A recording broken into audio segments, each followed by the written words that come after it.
오늘 대법원이 주최하는 사법보좌관 제도 20주년 기념 심포지엄에 참석하신 여러분 진심으로 환영합니다. 저는 오늘 전체 사회를 맡은 법원행정처 민사 2심의관 이진서입니다.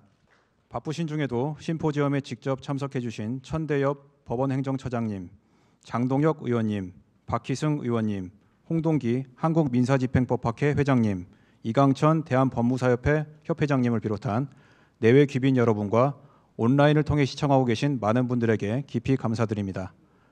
지금부터 사법보좌관 제도 20주년 기념 심포지엄을 시작하겠습니다.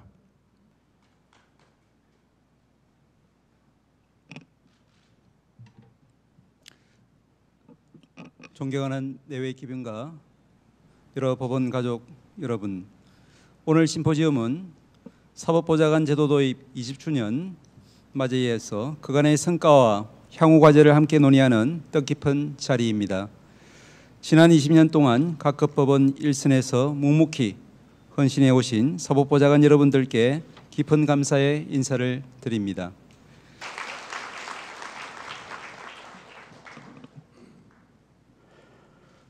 다수당이어서 우리 박희승 의원님 먼저 하셔야 되는데 양보해 주셔서 고맙습니다.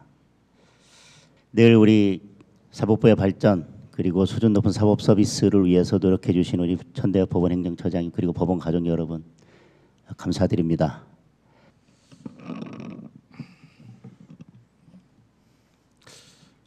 반갑습니다. 사법보좌관 제도 20주년 기념 심포지엄을 다시 한번 축하드립니다.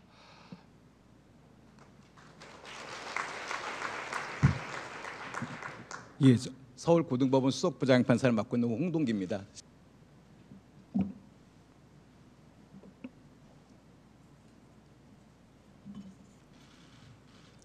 안녕하십니까. 대한법무사협회장 이강천 인사드립니다. Sehr geehrter Herr Präsident Jin Xiao Li, sehr geehrte Damen und Herren des Vorstandes, sehr geehrte Kolleginnen und Kollegen, Annyeong Kaiseyo. Ich darf mich ganz herzlich für die Einladung bedanken, anlässlich des 20-jährigen Bestehens des koreanischen Rechtspflegersystems Grußworte der Europäischen Union der Rechtspfleger an Sie richten zu dürfen. 大韓民国司法補佐官協会イ・ジンソ会長様、お集まりの会員の皆様、こんにちは。私は日本裁判所機関協議会会長の佐田久智弘です。大韓民国司法補佐官制度20周年となる記念行事の開催を心からお祝い申し上げます。 대단히 감사합니다.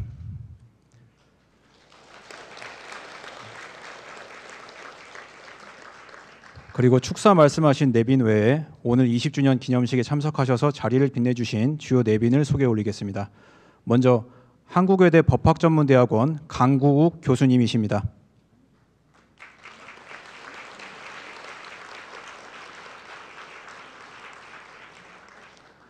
다음으로 서울고등법원 서승열 고등법원 부장판사님 참석하셨습니다.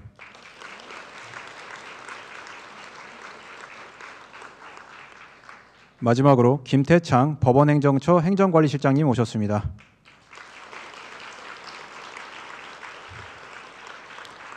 예, 감사합니다.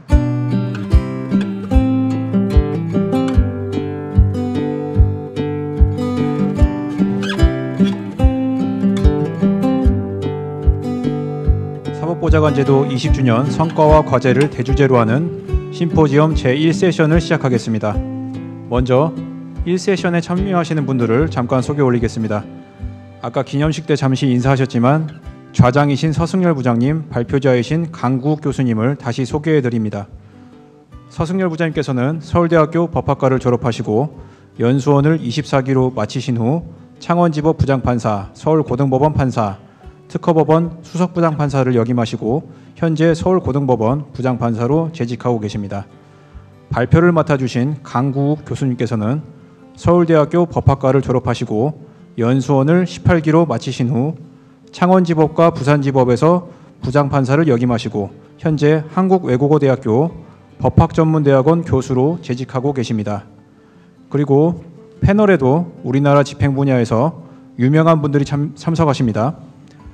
법무법인 바른의 손흥수 변호사님, 그리고 서울고등법원 수석부의 이봉민 고등법원 판사님, 다음으로 명도집행의 대가이신 이재석 법무사님, 그리고 법원도서관 김범일 국장님께서 패널로 참여하십니다. 큰 박수 부탁드립니다.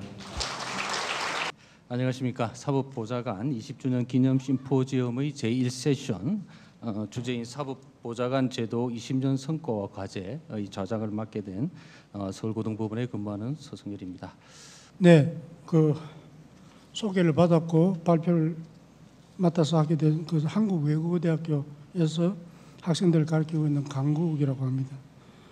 저도 뭐 과거에는 이제 법관 생활을 하면서 이게 그 집행 사건도 담당하고 했는데 그 당시에는 좀 막연하게 한 것 같습니다. 뭐 알지도 못하면서 그 막연하게 했던 것 같고, 그러면서 이게 집행 사건, 특히 뭐 넓게는 이제 비송 사건 분야에 대해서는 이 법관들이 뭐 솔직히 말하면 결국 전문성을 기대하기는 어렵다는 거죠, 결국은. 이하에서는 주제 발표문의 순서에 따라서 몇 가지 질문을 드리고자 합니다. 첫 번째는 발표문 25쪽 등 내용과 관련한 것입니다. 발표자께서는 사법보좌관의 권한으로 할 법원의 사무는 지금처럼 법원 조직법과 대법원 규칙에 일괄 규정하거나 독일의 경우처럼 사법보좌관법을 제정에 일괄 규정할 것이 아니라 민사집행법 등 해당 법률에 직접 규정하는 것이 타당하다는 의견으로 보여집니다. 서울고등법원 이봉민 판사입니다. 발표자께서는 이제 사법보좌관 제도에 대한 충실한 영역 분석과 향후 개선 방향에 대한 여러 예리한 지적을 해주셨습니다. 이하에서 발표문을 읽고 드는 의문이나 또 다시 생각해볼 지점에 대해서 말씀드려 보겠습니다. 우선 첫 번째는 사법보좌관 담당 사무의 범위에 관한 문제입니다. 이게 위헌 문제가 있기 때문에 어떻게 보면 제도의 출발점이라고 할 수 있을 것 같습니다. 제가 생각하는 발표자의 핵심 논지를 말하자면, 법원이 담당하는 사건을 이제 법률상 쟁송 사건, 즉 소송 사건과 비송 사건, 또 기타 법률이 법원에 속하는 사건으로 정한 사건, 이렇게 비송 사건으로 나누어서 소송 사건을 소송 사건만이 이제 법관에게 재판받을 권리의 대상인 재판에 해당된다. 그러니까 소송 사건을 이제 법관이 아닌 자에게 부여하면 헌법 위반이 된다. 그러나 비송 사건을 법관이 아닌 자의 직무로 하더라도 헌법 위반이 아니다. 이게 핵심 논지라고 저는 이해하고 있습니다. 이재석 법무사님, 다음 이어서 지정 토론해 주시기 바랍니다. 네, 며칠 전에 개업을 한 이재석 법무사입니다. 여러분 반갑습니다. 네, 우선 사법보좌관 제도의 입법 연역 등에 관해서 상세하게 검토해 주시고 이를 바탕으로 다양한 각도에서 개선 방안을 제시해 주신 발제자님께 감사의 말씀을 드립니다. 사법보좌관 출신 법무사로서 사법보좌관 제도 시행 20주년 기념 심포지엄에 참석하게 되어서 영광스럽고 감회가 새롭습니다. 뜻깊은 자리에 초대해 주신 법원행정처 관계자 여러분께 감사의 말씀을 드립니다. 전국 법원에서 오신 사법보좌관님들 반갑습니다. 그리고 강교욱 교수님 이 자리에서 또 뵙게 돼서 반갑습니다. 강 교수님께서는 법관 출신 학자로서 민사소송 실무, 민사집행 실무, 그리고 바람직한 사법제도 등에 관해서 치열하게 연구해 오셨습니다. 오늘은 사법보좌관 제도의 개선 방안에 관해서 사법보좌관을 전문 사법기관으로 발전, 정착시켜야 하며 이를 실현하기 위한 방안으로서 9가지 제안을 해주신 것으로 이해를 했습니다. 거의 모든 방안에 관해서 토론자도 저도 같은 의견입니다. 그동안의 논의를 망라하였을 뿐만 아니라 획기적인 제안도 포함되어 있어서 향후 제도 개선의 방향 설정과 디테일한 대응에 큰 도움이 될 것이라고 확신합니다. 워낙 정치하고 적절하고 치밀하게 분석 정리해 주셔서 질의 내지 토론할 만한 사항을 찾기 어렵습니다만은 토론자로서의 소임을 맡았으니 2가지 점 위에서 보시는 3항과 9항에 관해서 질의를 드리도록 하겠습니다. 첫 번째 질의입니다. 발제자께서는 사법보좌관 제도의 설치 근거를 헌법에 명시하거나 사법보좌관법을 제정할 필요는 없다. 바람직하지 않은 면도 있다고 발표를 하셨습니다. 단기적으로나 중기적으로 그렇다는 의미로 발표하신 것으로 이해를 하고 있습니다. 저는 다음과 같은 점에서 적어도 장기적으로는 사법보좌관제도 설치 근거를 헌법에 명시하고 독립된 사법보좌관법을 제정할 필요성이 있다는 견해에 찬성하는 입장입니다. 이에 대한 발제자님의 의견을 말씀해 주시면 감사하겠습니다. 이미 손흥수 변호사님께서 하신 사항입니다만은 사법보좌관 선배로서 안타까운 마음을 담아서 말씀을 드리고 싶습니다. 이 말씀을 드리고 싶어서 떨리는 가슴으로 이 자리에 앉아 있습니다. 첫째, 법원 공무원은 법관과 더불어 법원을 구성하고 운영하는 양대 축입니다. 그 한 축의 핵심을 담당하는 사법보좌관의 직무 범위가 다양한 분야로 확대되고 있고 법원의 후견적, 비송적 기능이 강화되고 있어서 법원의 역할 중에서 사법보좌관이 차지하는 비중은 점점 높아질 것으로 전망됩니다. 따라서 저는 오스트리아 헌법과 같이 사법보좌관의 설치 근거를 헌법에 명시하는 것을 검토할 필요가 있다는 견해에 적극적으로 찬성하는 입장입니다. 이와 같이 할 때 사법보좌관 제도, 나아가 법원의 재판 제도가 민주적 정당성이 제고되고 보다 효율적으로 운영될 수 있다고 믿기 때문입니다. 오스트리아 헌법 제87A조 제1항은 연방법에 의해서 개별적으로 정확하게 표시된 종류의 제1심 재판사무의 처리는 특별히 양성된 법관이 아닌 연방 국무원에게 위임될 수 있다라고 규정하고 있습니다. 둘째로 저는 또한 사법보좌관이 위 첫째에서 본 바와 같이 법원의 양대 축 중의 한 축을 핵심적으로 담당하고 있다는 점을 인정한다면 법원조직법에만 근거 규정을 둘 것이 아니라 독립된 사법보좌관법을 제정하는 것이 마땅하다는 견해에 찬성하는 입장입니다. 집행관에 관하여는 1949년에 법원조직법 제정 당시부터 집단리에 관한 규정이 있었고 1961년에는 집단리법이 제정되었습니다. 법관의 직무에 속하던 업무를 담당하는 사법보좌관에 관하여 독립된 법률을 마련하는 것은 결코 지나치지 않고 사법보좌관의 위상에도 걸맞는 일이라고 생각합니다. 사법보좌관이 담당하는 직무를 어느 법률에서 어떠한 형식으로 규정할 것인가의 문제는 사법보좌관법의 제정 문제와는 다른 차원의 문제라고 생각합니다. 세 번째, 사법보좌관 제도는 3단계의 과정을 거쳐야 완성된다고 생각합니다. 1단계는 궤도에 진입하고 시스템을 구축하면서 사법보좌관 제도의 우연성 논란을 극복하고 사법보좌관의 전문성에 대한 의혹을 해소하는 단계입니다. 이미 1단계는 성공적으로 마무리되었다는 평가를 받고 있습니다. 2단계는 발제자께서 발표하신 1, 2항과 4 내지 8항을 해결하는 단계가 될 것으로 전망하고 있습니다.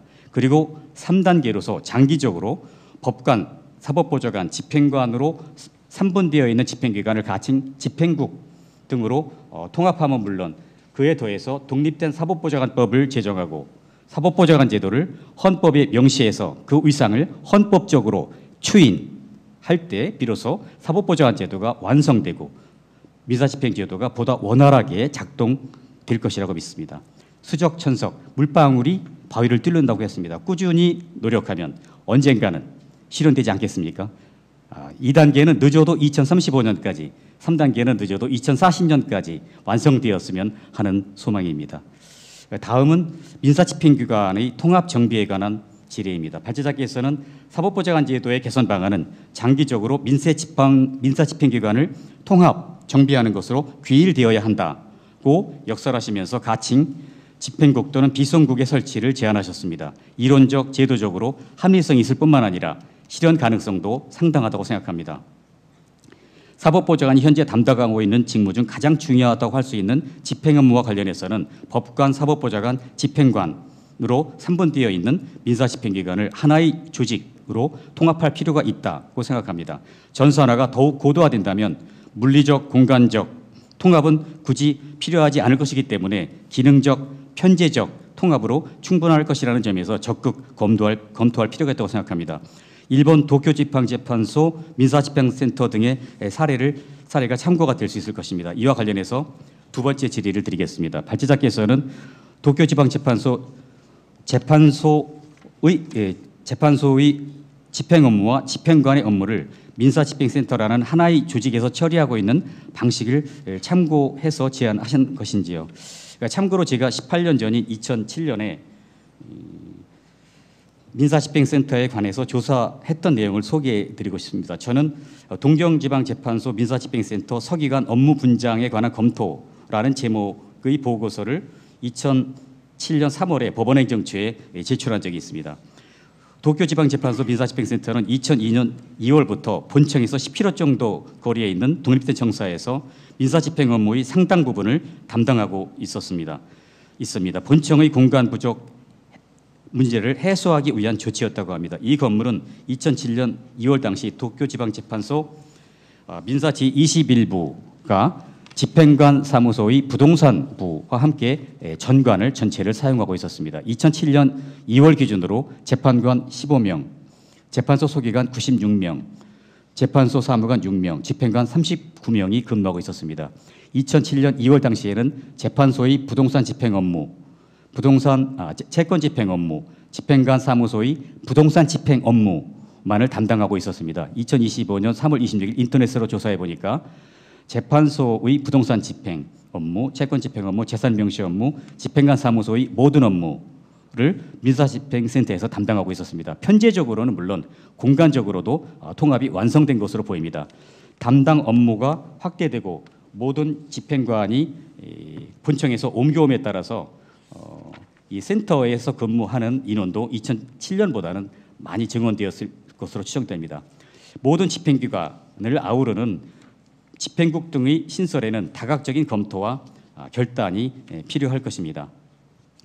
아무쪼록 사법보좌관 제도가 위상에 걸맞는 제자리를 찾기를, 법원의 재판 제도가 보다 민주적이고 효율적으로 운영되기를 기원하면서 토론을 마치겠습니다. 감사합니다. 이재석 법무사님께서 그 예의 따뜻한 목소리로 또 따뜻한 시선으로 사법보좌관 제도에 관한 지정 토론을 해주셨습니다. 다음으로 우리 김범일 사무국장님께서 지정 토론해 주시겠습니다. 또 준비한 지정 토론문을 기준으로 해서 간략히 몇 가지를 엿주는 걸로 마무리 짓겠습니다. 먼저 사법보좌관 제도의 자세한 입법 여건을 소개해 주시고 더 나은 도약과 발전을 위해 논의되고 있는 주요 제도 개선 방안에 대해서 통찰력과 논리적 힘이 있는 의견을 제안해 주셔서 발표자께 깊은 감사의 말씀을 드립니다. 특히 사법보좌관 선발 방식, 그다음에 보직 인사 운영, 직무범위 조정에 관한 발표자의 소견은 아까 큰 집을 지셨다고 했는데 새로운 시각을 저한테 좀 부여한 부분이 있어서 저도 좋은 공부 기회를 할 수 있는 기회가 되었습니다. 오늘 진짜 바쁜 시간에도 이 열정적인 발표문 준비하시고 지정 토론문 준비해 주신 우리 강국욱 교수님, 손흥수 변호사님, 이봉민 판사님, 이재석 법무사님, 김범일 국장님께 저장으로서 다시 한번 깊은 존경과 감사의 말씀을 올리는 것으로 이번 1세션을 마치도록 하겠습니다. 감사합니다.